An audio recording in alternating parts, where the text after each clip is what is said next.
बिस्मिल्लाहिर्रहमानिर्रहीम। मेरे दोस्तों, कल फिर कप्तान साहब ने एक जलसा सरकारी खर्चे ते फिर करता है।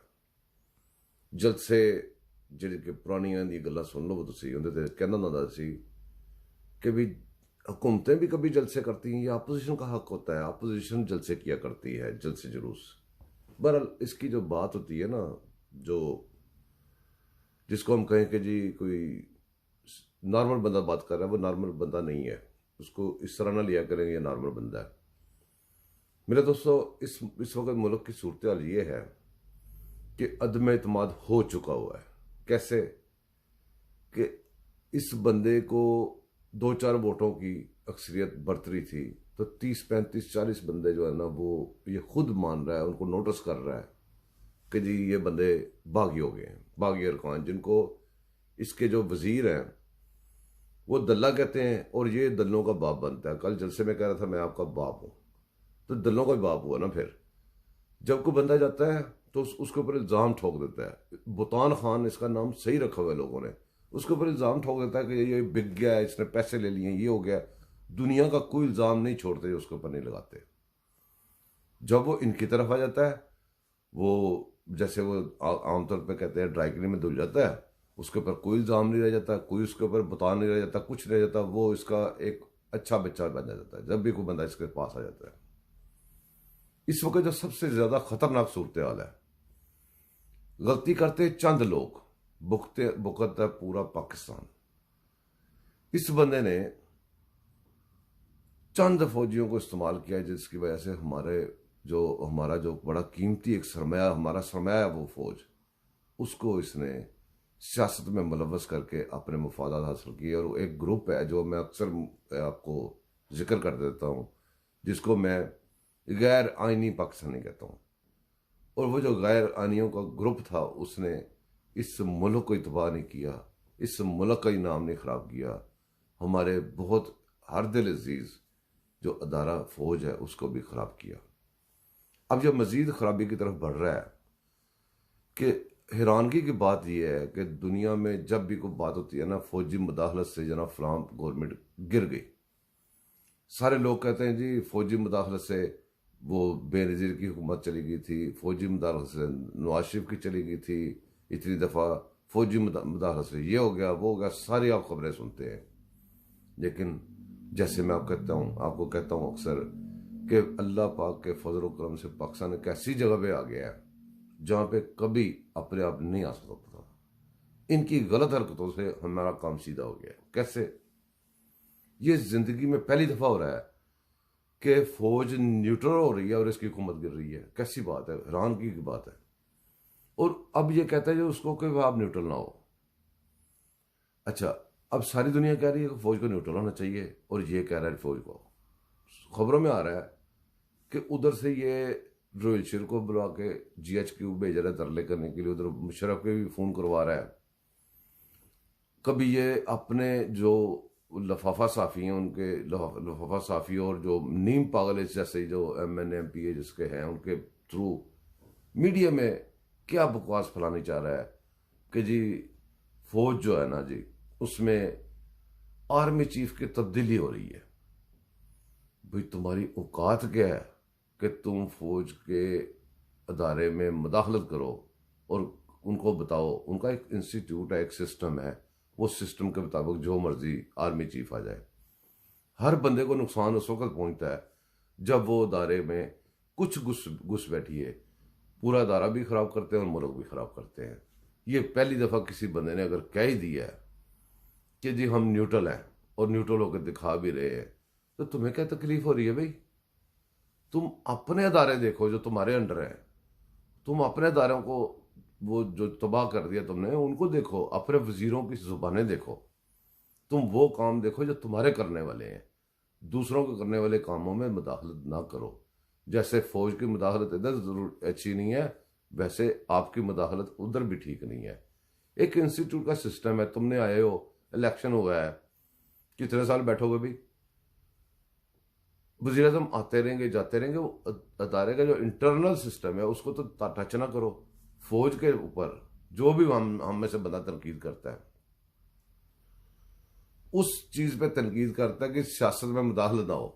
मैं भी क्रिटिसाइज करता हूँ फौज को, सिर्फ फौज को नहीं करता, उसके इस काम को करता हूँ, और सिर्फ उन लोगों को अलग करके करता हूँ। हर बंदा करता है, लेकिन तुम दुनिया के वो वहद पागल बंदे हो जो फौज को कह रहे हो कि न्यूट्रल नहीं होना, मुदाखलत करो तो ठीक हो, अगर तुम मुदाखलत ना करो तो ठीक नहीं हो। यार तुम अपना को इलाज क्यों नहीं करवा लेते? पाकिस्तान का क्या, पाकिस्तान के पाकिस्तानियों का क्या कसूर है कि तुम्हारे जैसा एक दिमागी मरीज हमारे ऊपर मसलत कर दिया हुआ है, और उन घुसपैठियों ने किया हुआ है जिनको अभी तक तुम्हारे ख्वाब है कि उनको मैं ले आऊंगा, आर्मी चीफ बना लूंगा। इस तरह नहीं चलता मेरे दोस्तों। इस बंदे को पहचानो, अपने मुल्क को बचाओ, और इनकी जड़ें देखो कहां कहां से आ रही हैं। इसकी जड़ें देखो।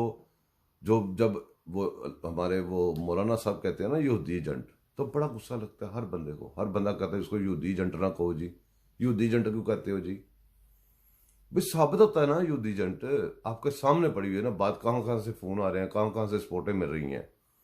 इलेक्शन कमीशन मसलसल इसको कह रहा है कि तुम ये गैर कानूनी जलसे कर रहे हो, तुम्हारा ये जलसे गलत है, गैर कानूनी है, गैर आईनी है।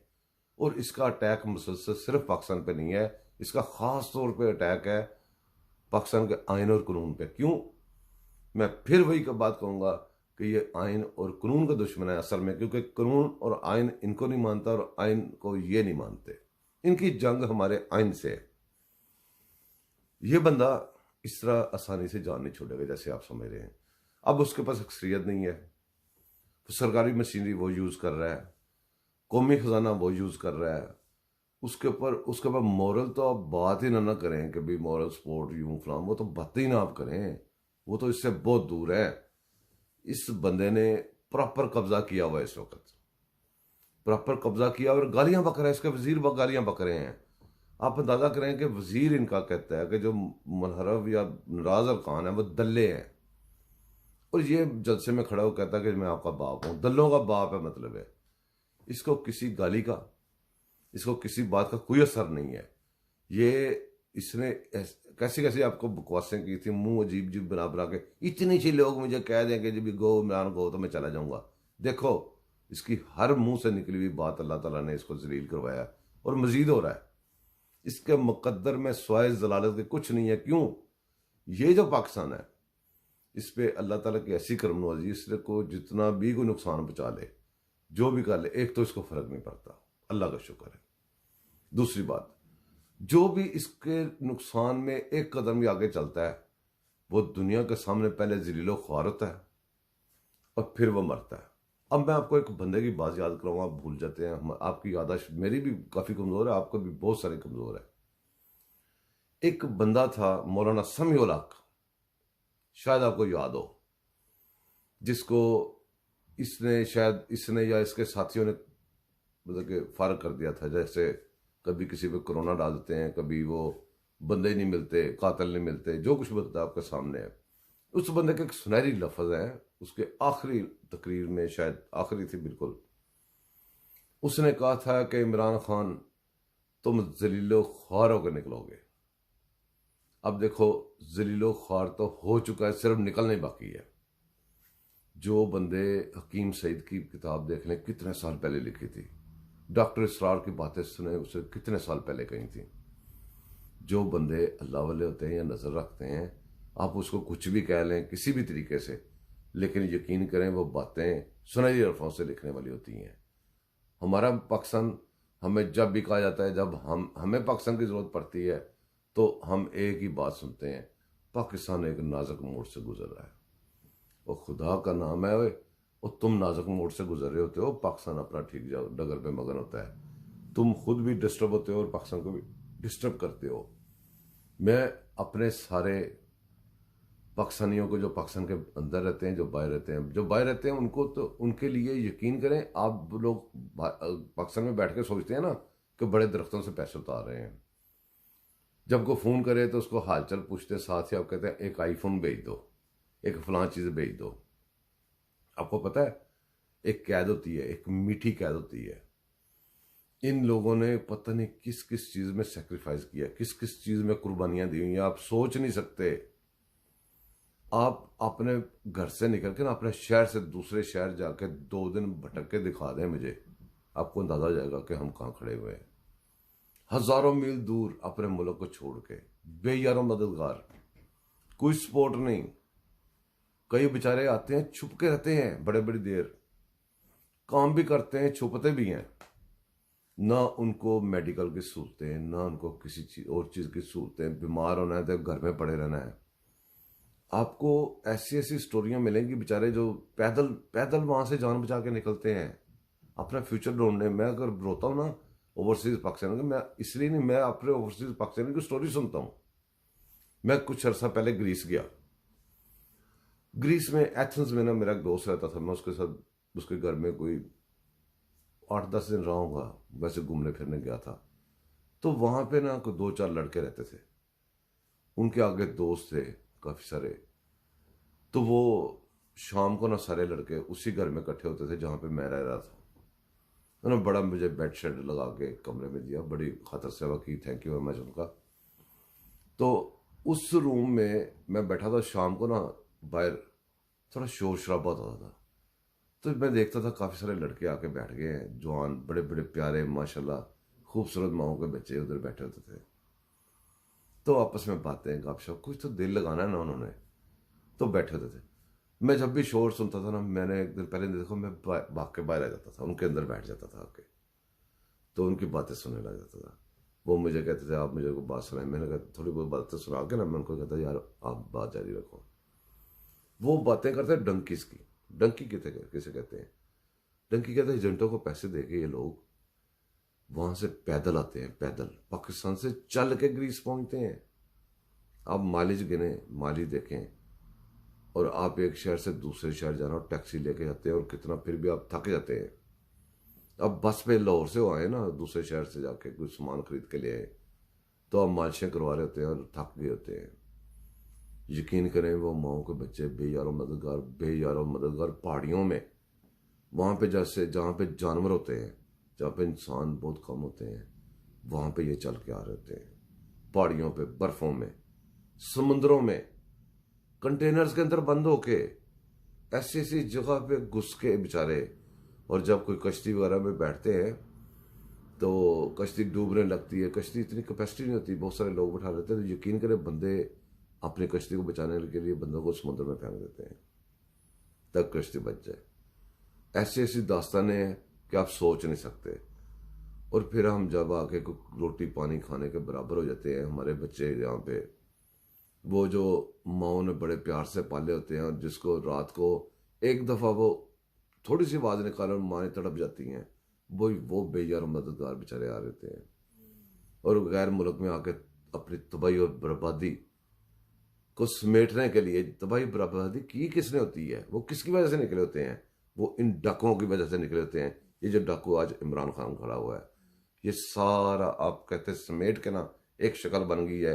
ये जो टूटा फूटा जो मर्तमान बड़ा हुआ है ना इमरान खान, इसकी शक्ल में आपके सामने है। इसकी वजह से लोग निकलते हैं, इन जैसों की वजह से लोग यहाँ पे पहुंच के बेचारे मजदूरियां करते हैं, और लोगों की छुप के मजदूरियां करते हैं, पैसे भी पूरे नहीं मिलते। फिर लोग घर में भी भेजने होते हैं, खुद भी खाना खाना होता है।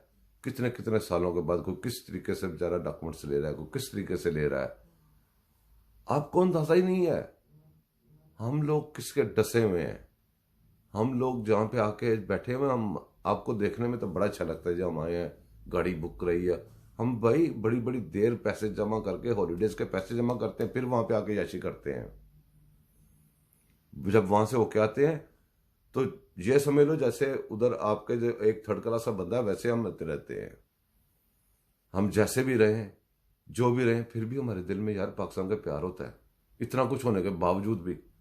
और फिर हम देखते हैं पीछे मुड़ के कि यार शायद अब हमारे हालात ठीक हो गए हों, पीछे हमारे हमारे जो बाकी रह गए उनके हालात ठीक हो गए हों। जब भी फोन करते हैं, ब्लेम गेम, जो खाता है वो दूसरों में ब्लेम लगाता है और आराम से निकल जाता है, और उसके सपोर्टर एक ही होता है। यार वो बंदे अगर वहां पे घुस जाते हैं, अदारे का नाम खराब करते हैं, तो खुदा ना खास्ता हमारा अदारा सारा नहीं बिगड़ेगा, तो अदारे ने बाकी भी काम करने देते हैं।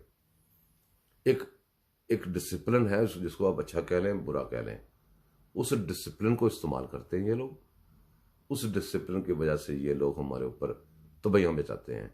बहरहाल इनको छोड़ें, इस वक्त आप इनकी एक गलती के ऊपर बात करें। इनकी एक गलती ये है जो आज इमरान खान की शक्ल में आपके सामने खड़ी है, जिसको जिंदगी में पहली बार इन्होंने मान भी लिया हुआ है। मैं कहता हूं फिर भी इनको जज़ाकल्लाह खैर कहें कि मान लिया है। अभी जो खबरें हम देख रहे हैं, ये रोयल शरीफ जैसे, शुक्रिया रोयल शरीफ, इस तरह नहीं होता था, ये पीटीआई वाले लिखते थे शुक्रिया रोयल शरीफ। ये रोयल शरीफ जैसे बंदे, संगीन गद्दार मुशर्रफ जैसे बंदे फोन कर रहे हैं जीएचक्यू में, तरले डाल रहे हैं, कहां कहां पे सपोर्टें कर रहे हैं। और वो क्या कह रहे हैं, किसको सपोर्ट करें? जिसने मुल्क को तबाह कर दिया है। तो यहां से अंदाजा कर लें कि वो बंदे क्या थे।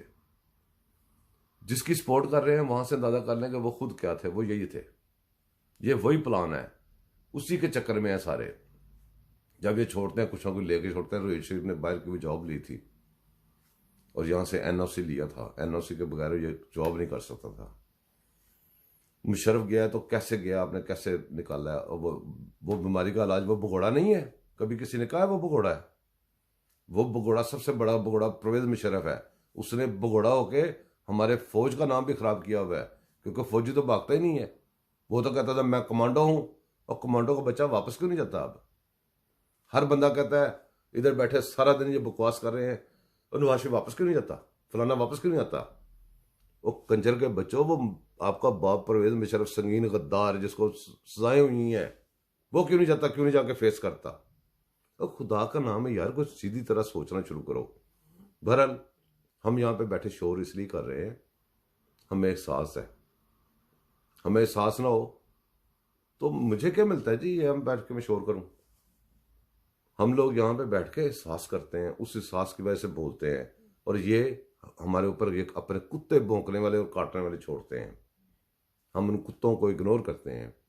कुत्ता काटे तो उसको उल्टा काटा नहीं जाता। ये वीडियोस लगा के ये जो बकवास ऊपर करते हैं, आप अगर आपको मैं लगा के वहां सुना दूं तो आप देखें कि इनके ख्यालात क्या है। इसने कौम के नौजवानों को तबाह कर दिया है, अखलाकियात तबाह कर दी है, खजाना तबाह कर दिया है, मैशत तबाह कर दी है। और क्या लेना है जी इससे? कि जो बातें भी अभी तक जो बातें सुनाता है, करूंगा गा गे गी से आगे नहीं बढ़ रही है। 3 साल हुकूमत करने के बाद ये बंदा जो बातें आपको कह रहा है, आपको पता है, आप इसकी पुरानी तकरीरें निकालेंगे, एक ही इसका मोटिव था, महंगाई, चोर बाजारी, मैं आऊंगा मैं यूं कर दूंगा, मैं फला कर दूंगा। 3 साल हुकूमत करने के बाद ये बंदा बेशर्म आदमी बैठ के कह रहा है आपको कि मैं तुझे महंगाई कम करने तो थोड़ी आया था, मैं तुझे ये चीजों के रेट कम करने थोड़ी आया था। तो तू अब मेरे मुंह से कुछ सुनने लगा, क्या करवाने आया था? तेरी अलीमा खान, तेरी बेनामदारी, जो वो सारा इतना सामान समेट के, और तेरे वो टिड्डे साकब नसार से लेके, वो जो क्या कहना है एमनेस्टी में नाम डलवा के पैसे पे करके जुर्माना दे के निकली है। गिल्टी थी तो जुर्माना दे के निकली है। उसकी इन्वेस्टिगेशन मस्ट है, लाजम है सबके ऊपर। उसकी इन्वेस्टिगेशन हो, बेनामदारी वाले को पकड़ा जाए, और इससे सिर्फ एक बात पूछी जाए कि भाई आमदन से ज्यादा असासे वो पेश से शुरू हो जाओ। जब तुमने चंदा इकट्ठा करना शुरू किया था, शौकत हनम बाद में बना था, पेश पहले बना था। वो पेश से शुरू हो जाओ, इसकी सारी इंक्वायरी करो और इसको कैफरे करदार तक बचाओ। अगर नहीं इस कुत्ते को बांधोगे, ये काटता फिरेगा, ये बावला कुत्ता है। मेरे दोस्तों, काफी सारी बातें हो गई हैं, बातें करने को बहुत सारी हैं। अब क्या करें, इधर इतना बस सारा दिन बैठ के मैं बातें तो नहीं कर सकता, लेकिन कुछ आप भी अपनी आंखें खोलें, अपने अच्छे बुरे की तमीज तो कर लें। खुदा का नाम है, आप अंधी, वो क्या कहते हैं, अंधे नहीं है, आप बहरे नहीं है, आप गूंगे नहीं है कि जो ऐसे बस चलते पड़े, जिधर कोई मुंह हो गया उधर कोई चल पड़े। इस बंदे से जान छुड़ाएं और इस बंदे के लाने वालों का पक्का बंदोबस्त करें कि नेक्स्ट टाइम कोई ऐसा चोर दरवाजे से अंदर ना घुसे। और ये यहूदियों की साजिश है, फॉरेन फंडिंग खोला जाए, उसमें से यहूदी हिंदू सारे जितने फंडिंग हुई है, इसको पकड़ के अंदर करें, इसके सारे साथियों को अंदर करें। पाकिस्तान को बचाना है तो आज बचाना है, ये टाइम गुजर गया, बात कोई हुकूमत दरम्यान में आके बन गई छोटी मोटी 2-3 साल की, एक वो शॉक ऑब्जर्वर मिल जाएगा इनको और ये निकल जाएंगे, फिर बात खत्म, फिर पता नहीं कब चांस मिलेगा। अभी चांस है, उठ जाओ, इन लोगों को अंदर कराओ, उनका रास्ता बंद करो। अपना ख्याल रखें, अपनों का ख्याल रखें। इंशाअल्लाह